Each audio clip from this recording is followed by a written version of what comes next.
ये बताइए, पीएम इमरान खान का एक वो ड्रीम भी है 5 मिलियन हाउसेस का, और चूंकि आपने कंस्ट्रक्शन इंडस्ट्री में आप खुद भी हैं, आपने बड़ी बारीकी से देखा है। आयशा स्टील भी है, पावर सीमेंट भी है। थोड़ा आपके व्यूज़ बताइए हमें कंस्ट्रक्शन को लेके, और आप क्या फ्यूचर देखते हैं उस हवाले से। आई थिंक ये बहुत एक्सेलेंट इनिशिएटिव है। और अगर आप ये देखें तो तमाम पॉलिटिकल पार्टीज़ के ये प्रोमिसेस रहे हैं। सब ने जो है वो कंस्ट्रक्शन को जो है वो ये शोबा आइडेंटिफाई किया है कि जो न सिर्फ लोगों को जो है वो घर देगा, बल्कि ये जॉब क्रिएशन में और कंस्ट्रक्शन मटेरियल से इंडस्ट्रियल डेवलपमेंट में भी कंट्रीब्यूट करेगा।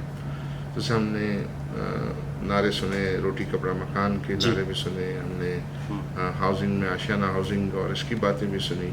और ये हमने ये तीसरी पार्टी है कि जो उन्होंने 50 लाख घरों का जो है नारा जो है वो लगाया। इसमें आई थिंक ये जो इस वक्त जो है वो हुकूमत ने जो इनिशिएटिव्स लिए हैं, जो कंस्ट्रक्शन पैकेज है, वो कंस्ट्रक्शन पैकेज जो स्टेक होल्डर्स ने जो चीज़ मांगा था उससे ज़्यादा उन्होंने दे दिया।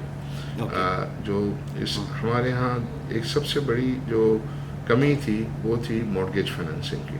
आपको बहुत अच्छी तरह इल्म है कि दुनिया भर में जो है ये मॉर्गेज फाइनेंसिंग से ही लोगों को वो घर एक्वायर करते हैं, इसमें इन्वेस्टमेंट्स जो है वो करते हैं। क्योंकि हमेशा ये देखा गया है कि जो इंटरेस्ट रेट से जो appreciation in value of property बहुत ज़्यादा तेज़ी से बढ़ती है।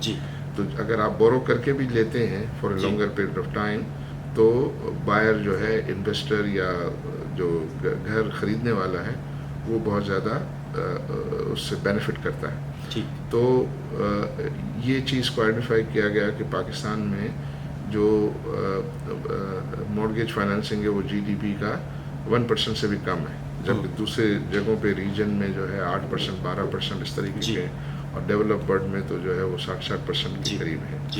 तो एक तो गवर्नमेंट ने इसके ऊपर जो है वो बहुत ज़्यादा तवज्जो दी, और आई थिंक स्टेट बैंक को बहुत ज़्यादा आई थिंक वो काबिल सताइश हैं कि उन्होंने बहुत उस कमिटमेंट के साथ उसमें काम किया और तमाम बैंकों को ऑन बोर्ड किया। तो अब वो मॉर्गेज फाइनेंसिंग अवेलेबल है। दूसरा ये था एक बड़ा मसला, वो ये था कि जो हमारे यहाँ एंड बायर है ऑफ हाउसेस, ऑफिसेस, शॉप्स, उनके पास जो है वो वेल्थ रिकन्सिलिएशन नहीं होती। वो जब ख़रीदते हैं कि वो 2 करोड़, 4 करोड़, 5 करोड़ का ख़रीदते हैं, उससे कम भी ख़रीदते हैं, तो अक्सर वो जो डेवलपर के पास जाते हैं वो कहते हैं भाई हमारे पास तो ऑफिशियल पैसा नहीं है, जिसको हम आम ज़बान में कहते हैं, तो हम तो आपको कैश में देंगे। जब उनको वो कैश में मिलता है तो फिर वो मजबूर हो जाते हैं कि आगे भी जो है वो फिर पेमेंट्स वगैरह जो है वो कैश में करना चाहते हैं।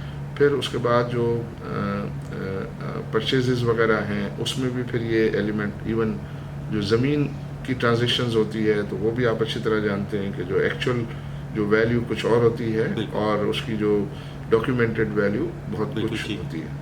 उन सब को डॉक्यूमेंट करने के लिए ये बहुत ज़रूरी है कि हम उसका जो कॉज है, कॉज ये है कि वो बायर कहता है कि मेरे पास जो है, तो उसको आप एग्जाम कर दें वेल्थ रिकन्सिलिएशन से या उसका सोर्स से जो है। तो ये मांगा गया था गवर्नमेंट के साथ कि भाई आप ये कर दें। और जैसे अक्सर हम कहते थे पॉलिसी मेकर्स को कि आप 50 मिलियन रुपीज़ तक पहला घर ख़रीदने के बारे में सोच न पूछें। तो उन्होंने वो पूरा कर दिया, और साथ साथ उन्होंने कहा डेवलपर्स भी अगर जो है वो से सोर्स नहीं पूछा जाएगा। तो वो आई थिंक मांगा नहीं गया था लेकिन दिया गया। तो आई थिंक ये एक एडेड चीज़ है। इसके अलावा जो डिमांड थी डेवलपर्स की, वो ये थी कि आप फिक्स टैक्स रिजीम जो है वो इंट्रोड्यूस करें। उसकी वजह ये थी कि वो कहते थे कि हम FBR की असेसमेंट प्रोसेस जो है हमारे लिए कम्बरसम है, और उसमें फिर इश्यूज जो है वो हैं। तो उसको सबको जो है लेवल प्लेइंग फील्ड करने के लिए आप ये फिक्स टैक्स रिजीम कर दें। तो फिक्स टैक्स रिजीम जो है उनका, उन्होंने इसको अनाउंस किया। तो आई थिंक ये फिक्स टैक्स रिजीम जो कंस्ट्रक्शन की इन्वेस्टमेंट में सोर्स ना पूछना, और तीसरा जो है ये मॉर्गेज फाइनेंसिंग, ये गेम चेंजर है। ये गेम चेंजर हैं, और उससे आप ऑलरेडी हम देख रहे हैं कि कंस्ट्रक्शन एक्टिविटी जो है वो बढ़ रही है। और मुझे लग रहा है कि अभी पाइपलाइन में बहुत सारे प्रोजेक्ट्स हैं ये नया जी। पाकिस्तान हाउसिंग में ख़ास तौर पे जो सहूलियत दी गई है बायर्स को, छोटे लोगों को, जी। और वो उसमें इंटरेस्ट रेट भी जो है वो कम है, 20 साल के लिए, 20 साल तक के लिए जो है ये फाइनेंसिंग अवेलेबल होगी। अब तो और रिवाइज कर दिया उन्होंने कि 3% एंड 5% पे ये होगी। तो वो तो आई बिलीव कि जो जिसके पास घर के लिए वसाइल नहीं है उनके लिए ये बहुत अच्छी अपॉर्चुनिटी है, और ये अपॉर्चुनिटी की वजह से डिमांड और बढ़ेगी। ऑलरेडी पाकिस्तान में जो है वो घरों की शॉर्टेज है, वो शॉर्टेज भी पूरी होनी है, और ये जो नई डिमांड है उसको भी जो है वो आई थिंक मीट करने की ज़रूरत होगी। तो उससे ज़्यादा डेवलपमेंट होगी तो कंस्ट्रक्शन मटेरियल की डिमांड बढ़ेगी, कंस्ट्रक्शन मटेरियल की डिमांड बढ़ेगी तो फिर इंडस्ट्री का पहिया जो है और तेज़ चलेगा, और वो तेज़ चलेगा तो कंस्ट्रक्शन में भी डायरेक्ट जॉब अपॉर्चुनिटीज़ भी आएंगी और आ रही हैं, और इंडस्ट्री में भी जो है वो मज़ीद जॉब अपॉर्चुनिटीज़ आएंगी। तो फिर गवर्नमेंट के रेवेन्यूज़ भी जो है वो बेहतर उसी होंगे, हिसाब से। और उनका जो सोशल प्रॉमिस है वो भी वो फुलफ़िल कर सकेंगे, क्योंकि वो नौकरियों की भी बात की है जी, उन्होंने बिल्कुल। कि भाई हम ये इससे रोज़गार भी मिलेगा। 5 मिलियन घर और 1 करोड़ नौकरी की जो है, तो नौकरी भी इसी तरह दे सकते हैं। और दूसरे